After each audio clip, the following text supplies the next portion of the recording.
ఉగాది సందర్భంగా ఆలయాలు భక్తులతో కళకళలాడుతున్నాయి. తెల్లవారుజాము నుంచి భక్తులు ఆలయాలకు బారులు తీరారు. ప్రత్యేక ప్రార్థనలు చేసి మొక్కులు చెల్లించుకుంటున్నారు. జూబ్లీహిల్స్ పెద్దమ్మ తల్లి ఆలయంలోని భక్తుల రద్దీపై మరిన్ని డీటెయిల్స్ కావ్య అందిస్తారు. సింహవాహిని త్రిశూలధారిణి పెద్దమ్మ తల్లి దర్శనమిస్తుంది. పెద్దమ్మ తల్లి గుళ్ళ పొద్దుగాల నుంచి కూడా ఇదే రష్ కంటిన్యూ అవుతుంది. మనం చూడొచ్చు. ప్రస్తుతం మనం పెద్దమ్మ తల్లి గర్భాలయం ఏదైతుందో దాని ముంగలు ఉన్నాం. ఒక పక్క మనం ఇది చూసినామైతే ఇది స్పెషల్ దర్శనానికి సంబంధించిన లైన్.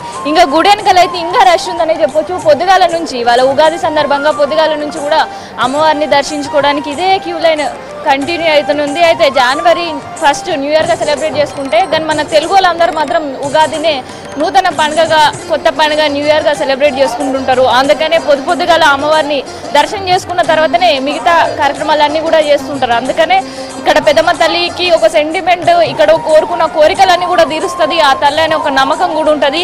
అందుకనే పొద్దున్న నుంచి కూడా అదే రష్ కంటిన్యూ అవుతుంది. పొద్దుగాల మనం చూసినట్టయితే అమ్మవారికి మంగళహారతి అభిషేక కార్యక్రమాలు చేశారు. ఆ మంగళహారతి 5:30కి ఇచ్చే మంగళహారతి నుంచి ఇదే రష్ కొనసాగుతుంది. భక్తులు వచ్చేది వస్తూనే ఉండరు, అమ్మవారికి దండాలు పెడుతూనే ఉండరు, తమ కోరికలు నెరవేర్చమని అమ్మవారిని వేడుకుంటూనే ఉండరు. మనం భక్తులు క్యూ లైన్లో చూసినట్టయితే కిక్కిర్చిపోయిన పరిస్థితి మనకు కనిపిస్తుంది. మన భక్తులతో కూడా మాట్లాడదాం. మరి వాళ్ళు గేడికెళ్ళి వచ్చిర్రు, ఎప్పుడు అయినా దర్శనం చేసుకున్నారు, ఇది ఫస్ట్ టైం అమ్మవారిని చూడడం అనేది. మీ పేరేందన్నా?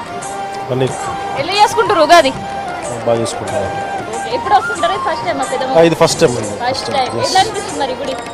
బాగుంది, చాలా నైస్, చాలా ప్రశాంతంగా ఉంది, చాలా పీస్ఫుల్గా ఉంది. చెప్పమ్మా, దర్శనం చేసుకున్నారా? ఎప్పుడైనా వచ్చేది ఇది ఫస్ట్ టైం? లేదు, ఎప్పుడు వస్తామేమో. మాకు బాగానే దర్శనం అవుతుంది, అనుకున్నది నడుస్తుందమ్మా. మంచి దేవుడు పెద్దమ్మ తల్లి. మరి ఇవాళ ఉగాది మనకు అందరికి కొత్త పండుగ కదా, ఎట్లా చేసుకుంటారు పండుగ బాగానే చేసుకుంటున్నాం. మనం ఇంకో క్యూ లైన్ లో అంటే మనం ఇప్పటివరకు మాట్లాడినంత స్పెషల్ దర్శనం కోసం డైరెక్ట్ వచ్చిర్రు. పూర్తిగా క్యూ లైన్ మొత్తం కిక్కిరిసిపోయింది. అంటే ఇప్పటి వరకు మనం ఇంకోసారి గర్భాలయం ఇంకొక పక్కన గేట్ ఉంది, గది ఓపెన్ చేయలేరు. గది ఓపెన్ చేస్తే మాత్రం ఇంత రష్ కూడా ఉండదు. వీళ్ళు ఇంతసేపు కూడా నించిన అవసరం కూడా ఉండదు. దాదాపు 10 నిమిషాల్లో మొత్తం అందరం కూడా ఒకేసారి దర్శనం చేసుకునే పరిస్థితి ఉంటుంది.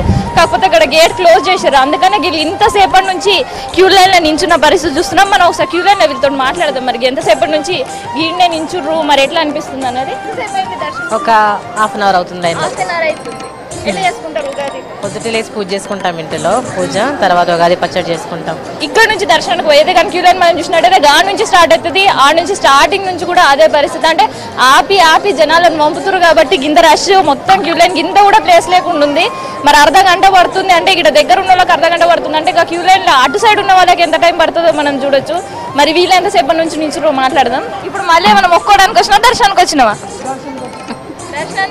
దర్శనానికి వచ్చిన పండుగ ఫస్ట్ టైం అమ్మవారి దర్శనంతో స్టార్ట్ చేస్తావా? చేస్తాం ఫస్ట్ సార్. ఇది పెద్దమ్మ తల్లి గుడిలో చూసినట్టయితే పూర్తిగా కూడా ఆలయం మొత్తం పెద్దమ్మ తల్లి నామస్మరణలతో మార్మడిపోతుందని చెప్పొచ్చు. కానీ దర్శనానికి కొంచెం లేట్ అవుతుంది. ఇక్కడ గేట్ అయితే ఓపెన్ చేస్తే మాత్రం ఇంత రష్ కూడా మనకి గుడిలో కనిపించేది. 10-15 నిమిషాలు అందరు దర్శనం చేసుకోవచ్చు. కాకపోతే గేట్ అయితే ఉందో లాక్ చేయడం వల్ల దాదాపు అర్ధగంట పైన దర్శనం చేసుకోవడానికి టైం అనేది పడుతుంది. మనం చూడవచ్చు. చిన్న పిల్లలను కూడా పట్టుకొని కూడా కొంచెం కూడా యాష్టపడకుండా నించుంటారు లైన్లో. వాళ్ళతో మాట్లాడదాం. మీ పేరేంటండి? మురళకృష్ణ. మేము కుదిలాపూర్ నుండి వచ్చి. గంట దూరం నుంచి? మరి పొద్దున గంట దూరం నుంచి వచ్చారు? పిల్లలకి మళ్ళీ ఎండ తగులుతుంది కదా, అందుకనే ఎర్లీగా వచ్చి. అక్కడ గుడ్లు ఏం లేవా? గీడి వరకు వచ్చారు? పెద్ద ఫస్ట్ టైం మా మిస్సెస్ వాళ్ళు. ఫస్ట్ టైం అమ్మవారు దర్శనం చేసుకోవాలని వచ్చారు. అవునండి. ఎట్లా చేసుకుంటాము? బాగా చేసుకుంటాం. ఇది మనం చూసినట్టయితే పొద్దుగాల ఫస్ట్ పండుగ రోజు, తొలుత పండుగ రోజు అమ్మవారి దర్శనం చేసుకున్నాకనే అన్ని అంటే పండుగకు సంబంధించిన ప్రారంభిస్తామంటారు. ఇక్కడ ఉగాది పచ్చడి తీసుకున్న తర్వాతనే ఇంట్లోకి పోయి ఉగాది పచ్చడి తాగుతామని ఇంకా కొంతమంది భక్తులు అంటారు. ఇది ప్రస్తుతం పెద్దమ్మ తల్లి దేవాలయం దగ్గర ఉండే పరిస్థితి.